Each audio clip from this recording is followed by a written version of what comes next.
Well, it's the beginning of a new month. You know what that means? Time to change my calendar. Look out, May. Summer's in season and you're over. It's about to be... Melissa, we need a new calendar. This one's broken.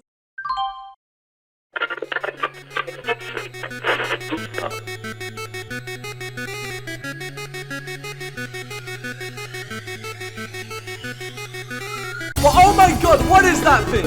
Suck it, John. Suck it. That was it. It's actually pronounced Kieran Pixels. Gem of the genre. Is that a fucking pipe? Hello everyone, my name is Kieran Pixels and welcome to the first episode of Gem of the Genre, the show where I review really niche subgenres of video games. As it's Pride Month and being both an ally and asexual, I thought for our first episode to review the wonderful world of LGBT games, which surprisingly come in the form of visual novels. There is a lot of visual novels. So sit back, relax, grab a snack, and watch as I play these games, and by the end of the episode, find out what the gem of the genre will be. Something about this makes me very uncomfortable, but for the sake of content, I will play it! Unearth Your Gaze is a visual novel written by Tom Rayner featuring 4 male characters. The best I could probably describe it as is gay Doki Doki Literature Club. And like every visual novel, I feel like it's a staple of the genre that it takes like a solid 10 minutes to actually get interesting. Thanks. So where's my room? Oh, I should put on voices. Okay, let's see. God, why am I doing this? So I'm gonna save you the time just so we can get right into the action. So basically the rooms are booked, so we can't go in the university. We have to get a hotel or something, and then we go someplace, we have some wacky ass dream, and then the next day we walk on the street and we meet this guy. But I don't like the use of the word moan here. Who is this fella? Wait, Toby? Oh my god, this guy's name is fucking Tony? Well, I can't take him seriously now. Come on. Dude, this dude is Bill? I'm sorry, bro, but if your name is Toby, I can't take you damn serious at all. And what's with this, like, facial expression he's going on right now? He looks like he just saw a guy get killed. I can't take this dude seriously. His name is fucking Toby. Like, I don't even know what I think when I hear the name Toby, but it's not this guy. Toby is not the name I think when I think of some Bill guy. Oh my god. Hey, I know. You could stay at my place. Your family is here too. ... No, I mean the place I'm staying. There's a free room. The rates are pretty good and all the other residents are great. So Toby takes us to his sketchy ass house and we are about to meet the other residents. Oh my god. This guy just already looks like male Natsuki. Look at this. I'll do a fancy voice. Well, hello. You should have told me you were bringing a guest, Toby. Oh my god, this guy has the... Aiden? Bro. That's... Dude, please. I don't know if these are like your standard of attracted boy names, but god damn, Aiden? Dude, that sounds like the kid who like posts about like how depressed he is on Facebook, and he posts like edgy memes, bro. It's wonderful to meet you. I'm Aiden, owner of this fine place. He bows deeply. We'd need to ask the other tenants about it. Okay, I don't even know how this guy looks, so I can't do a voice. Ask the other tenants what? Oh, this guy. I hope he doesn't have like a really dislikable name like Derek. I swear to god, if he's named Derek, I'm gonna lose my shit. Well, hello there. I don't know what voice to do for this guy. Ah yes, Kieran, this is Seth. Seth! Oh my god, his name is Seth! Dude, these are not the names you expect for these people. This, bro, Seth? That sounds like the fucking kind of guy who's like really into redstone in Minecraft. And I'm not just saying that because of Sepling. It just sounds like one of those naturally nerdy names. This guy looks, you know, badass. He doesn't look like his name is Seth. Anyways, the game goes on with some exposition, and we are told about the 4th roommate, Lan, who I'm pretty sure isn't even a real name. Basically, we force him to come out, so we meet him. Who is this? Why is he adjusting his bell? Oh yes, Kieran. This is Lan, our final tenant. Hi. ... Don't worry about him. He's a little shy around strangers. Yeah, and you know, he needs to button up that shirt too, buddy. Well, after meeting my 4 potential roommates, we are placed on a trial period to see if I will get along with them, or as Aiden puts it, probation. Probation? What is this, a prison? The game then goes on, and eventually I get the decision to choose who I want to spend the afternoon with. Possibly the most important decision of my life. Let's do boy review here. So we got Toby, the guy who introduced us to him. So the guy seems alright. He's someone I know, my character knows, right? And I don't know, I don't have any quarrels with him, but I haven't really, other than the whole skull thing, he hasn't really shown much of an interest other than like, hi, I'm your friend. Aiden, you know, I like him. He seems like refined, polite, and all that. You know, I think he's pretty cool. His name does reek of 14-year-old edgelord, but you know, I can put that above me.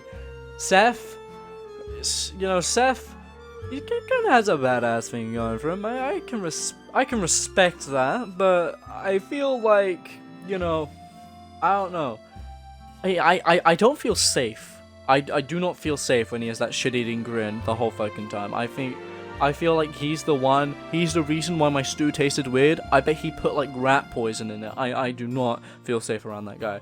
And Lan, I don't know what's going on with Lan. Like, you know, I guess he's supposed to be like the ooh shy boy, but it's like, okay, dude.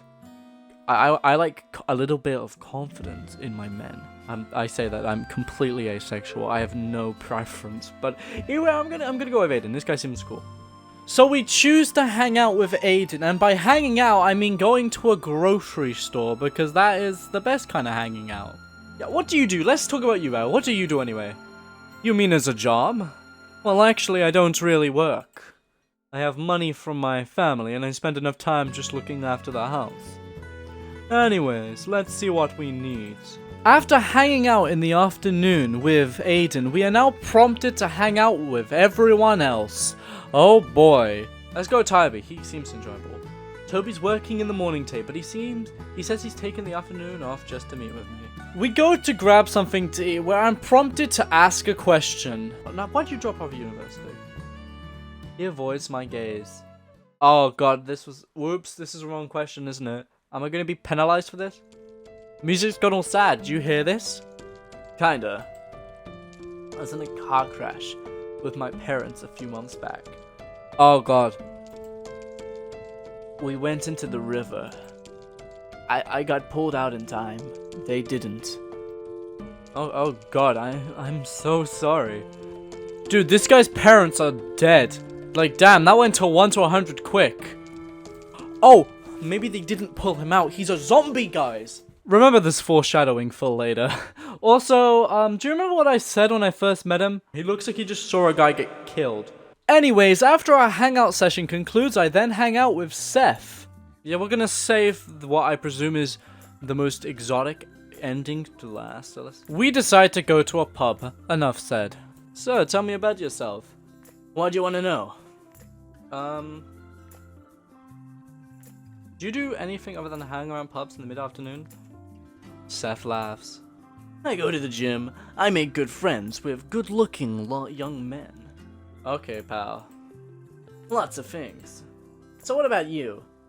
I beat people up for fun, okay. I'm learning about the protagonist here a lot more than I am about Seth.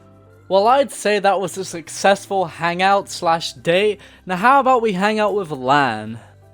Lan? Come on, Kieran really wants to talk to you. He's very nice. Really? ... Here you go. Hi, Lan. Dot, dot, dot. Hello. Let's ask us about his interests. You know, I know people like this, you know, they don't, when you ask them about their interests, they don't shut the fuck up. Okay, so let's ask this. So what kind of things do you do for fun? Lan shrugs. Read. What do you read? Books. Okay, this isn't going anywhere. I like adventure books. About brave heroes who do great things. People who are not like me. The conversation dies out a little. So how did you end up in Grimswald? Came as a student, stayed after I stopped studying. What did you study? Engineering. Dot dot dot. I'm studying computer science. You know how computers work? Oh my god, that's a shit-eating ground. Oh my god. He likes computers a lot. Why don't I just get something to drink? I open up the fridge and look in. There's a lot of meat in there and a few thermos flasks. These all have Aiden vitamin supplements. Please don't touch written on them. I avoid them and reach behind for the juice. But as I reach, I knock over one of the thermos flasks over. It falls on the fridge and hits the ground, with its lid popping off and its contents spilling out onto the fridge floor. On the soda floor. It's thick, crimson liquid contents. For a moment, I stare, trying to tell myself it's just an unusually thick cranberry juice, but then I smell it. Oh. Blood? Kieran. I back away. Please, let me explain. Explain how you drink blood? Yep, 1 to 100, holy shit. Well, guess what? It turns out they're all fucking dead. We're all dead. You what? You're ghosts? I can't believe I just asked that. Not all of us. I glance at Lan, who's peering at me from out the wall. Okay, so I think I know who the ghost is. Okay, my protagonist is fairly chill with the fact he just found out his 4 roommates are dead. Like, okay, he's already accepting this? Come on. I turn to Aiden and for the first time notice how sharp his teeth are. And you're a vampire. I am indeed. Next is Seth, who really just looks normal.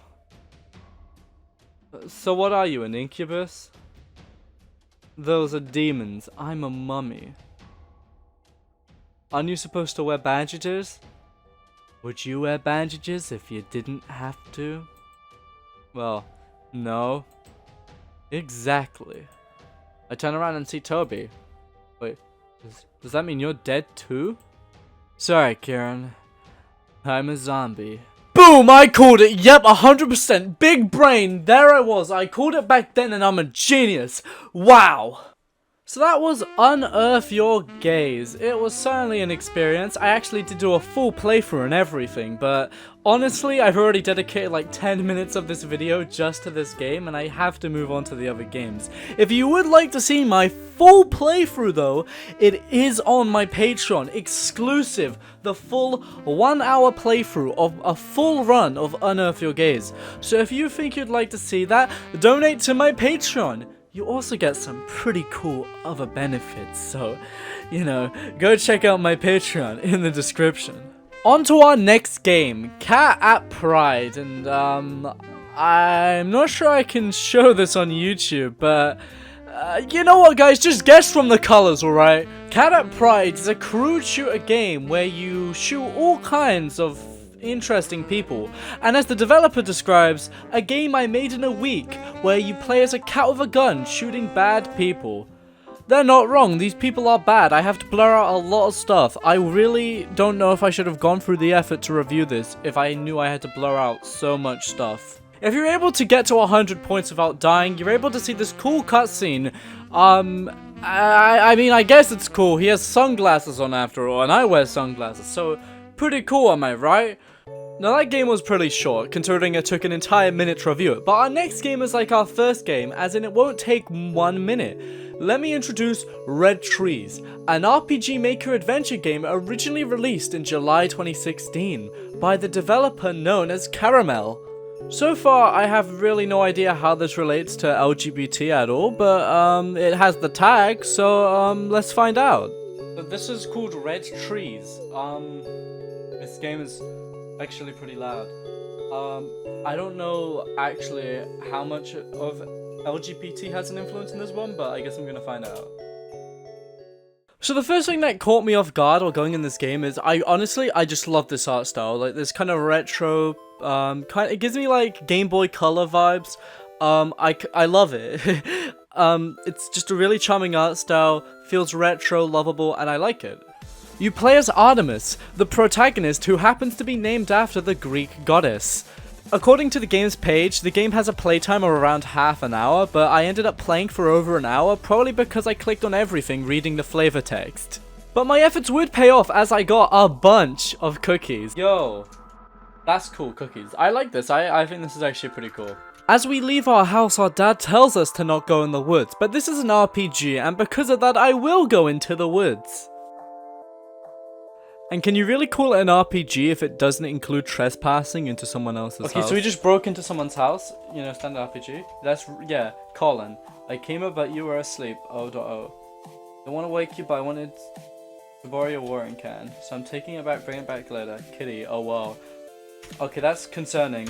So after talking to the guy whose this house belongs to, my first course of action is to water the flowers outside his house, but I don't have the watering can because as you could see it was already taken. After leaving the house I come across two children who I can only describe as doing some sort of satanic ritual, considering the fact they need me to get some dead body part in order to do said ritual. So I walk into a stranger's house and he asks me for cookies. Now, I was a bit hesitant to give the cookies, but after I had given them to him, it was revealed that he was the one who borrowed the watering can. So he quickly retrieves it for me, and then he says something about someone in the woods, very horrific. I try to enter the forest, but as I try to enter, some woman tells me I need the mayor's permission. I then talk to this fisher who gives me what I can only describe as good life advice. But that's enough of talking to random NPCs. I didn't get this watering can for nothing. I water all of the flowers and return to tell the news. Hey you, we've watered your flowers. In exchange for watering the flowers, we are given a red flower. I eventually find this bunny and it ends up following me because of the flower I got. I end up taking it back with the other bunnies and I end up entering the house. In exchange for returning this bunny home, we are given a bunny skull. Right then. I then give the skull to the weird demonic children and they end up letting me pass. After entering the gym, we find our mother. She talks to us a bit and then gives us a t-shirt. A really disgusting t-shirt. I then talk to what I think is a lesbian couple and they tell me about a strange guy who lives east of the town. Apparently he had a wife and it died, so not fun. I then go talk to this cashier and super unprofessionally they tell me how they've only gotten 2 hours of sleep in the last 2 days and that they're going to die. They tell us that if we are able to get them something to help them sleep, they'll give us a totally cool mystery item they found in the back. Okay. After that, I break into some dude's house, and apparently the shirt we were given by our mother earlier is the shirt that belonged to this guy, so I give it back naturally because it was really disgusting. In exchange, he gives us a lollipop. Immediately, I go to give the lollipop to the young child on the swing. In exchange, they give me a teacup. After trying to figure out who to give the teacup to, I just go about to just about everyone until I go to the very last place left. And using my ingenious detective skills, I see that this person has a tea set in their home, and therefore they must be the person to give the teacup to. I give the teacup to them, and in exchange, they give me a bottle of floor cleaner, a weird thing to give to a child. I give what I think is a restaurant the floor cleaner, and immediately they hire me to give some dude his milkshake. Wow, unpaid child labor, I love it. He lives in this really spooky house. I sure do hope he's not an axe murderer. We are then told about something horrific. Just listen. While I was out there, I realized something was following me. There were footsteps. No matter where I went, or what path I followed, they were always behind me. At first I thought it was someone messing with me. But then I realized it couldn't be.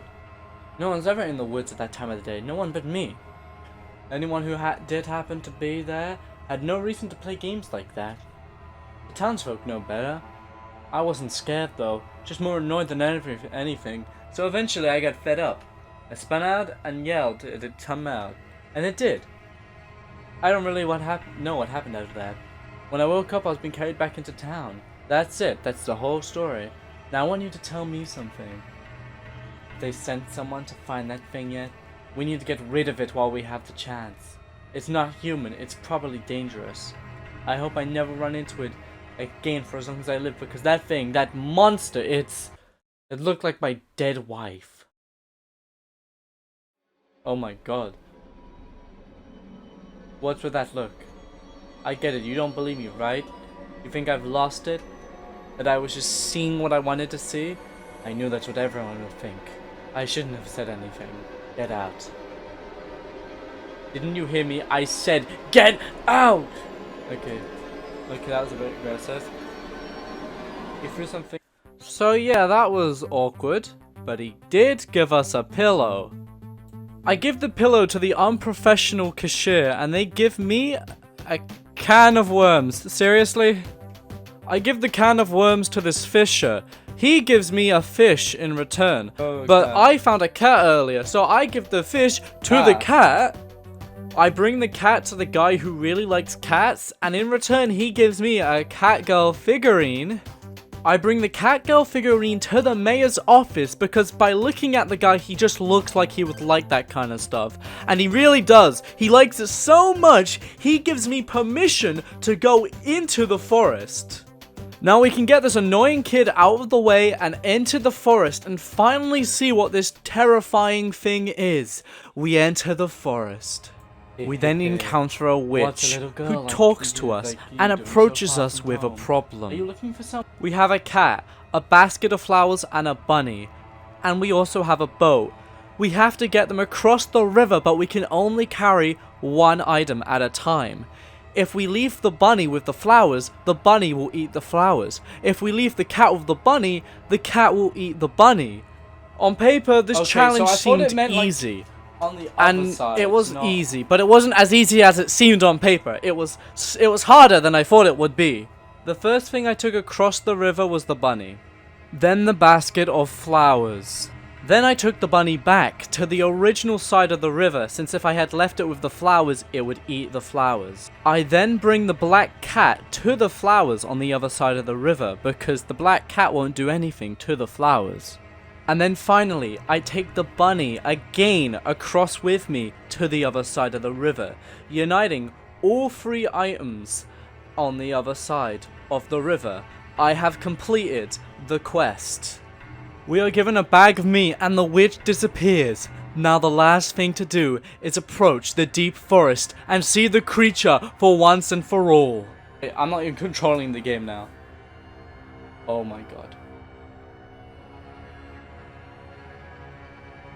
No. Come on out, I won't bite. There's nothing for you here. Only sad things, dead things, things you'd rather not think about. Go home. It was really hard getting in here, you know. So I'm not going anywhere. Not until you come out. I want you. It's all Artemis. I've been looking for you. You know, you must have missed me. Not you. Huh? I mean, you, Miss Monster. You don't need to look like that. I'm not gonna hurt you. I know what you are, that's why I'm here. I do miss my brother, but for a while now, the person I've wanted to meet the most has been you. Come on, really? As if I'd fall for a trick like that. It's not a trick. You should know that better than anyone. I'm not sure how it works, but you can see into people's hearts, can't you? And look into mine, I'm not lying. Exclamation mark. I wanted to meet you so badly. I love monsters. I think they're really cool. At first it was just that. I was really excited to meet a real one. But then I started thinking, how can someone who understands other people as well as you possibly be bad?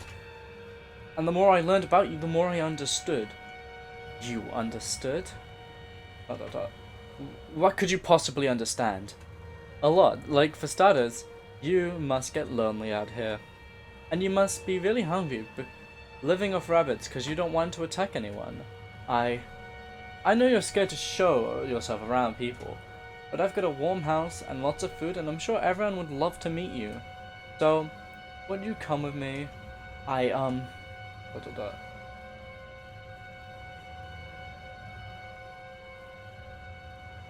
Would everyone really be okay with me? Yep, but I'm scary. Look at you, you're just a kid. You don't seem that scary to me. The man from this morning thought I was scary. So scary he ran away and fell. That was just one guy, and he's not exactly the most friendly person to begin with. But he's not the only one. Everyone feels that way. When I'm scared, I reflect what's in people's hearts. I can only show them what's the most important to them, but they don't want to know. They don't want to see it. All I do is remind everyone of painful things they'd rather not think about. That's not true. I'll admit, seeing you who looked like my brother, it kinda hurt a little bit. I'm sorry. But I was also really happy. I'm glad I got to see his face again for a little while. You reminded me that even now he's really, really important to me. Thank you. There are lots of people who feel the same way as me, I'm sure of it. We can go meet them together. What do you say? You're a very strange person. You think so? I mean, in a good way, maybe. I'll come with you. Oh, before we go, there's something else. Some nice lady gave me this bag of meat. Would you want it? That's so much. Are you sure I can have this? Take it. Thank, how was it that humans express gratitude again? Oh.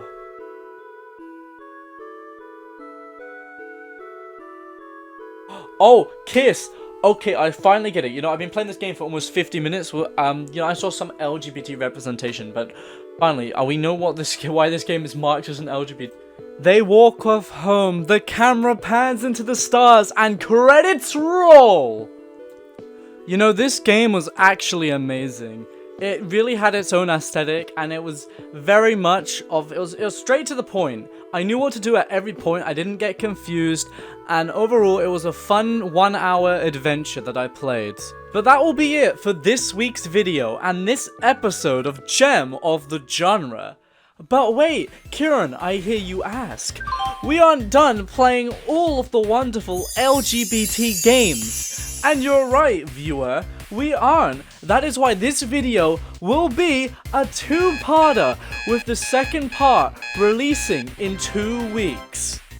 With all of that out of the way, I will see you guys next time.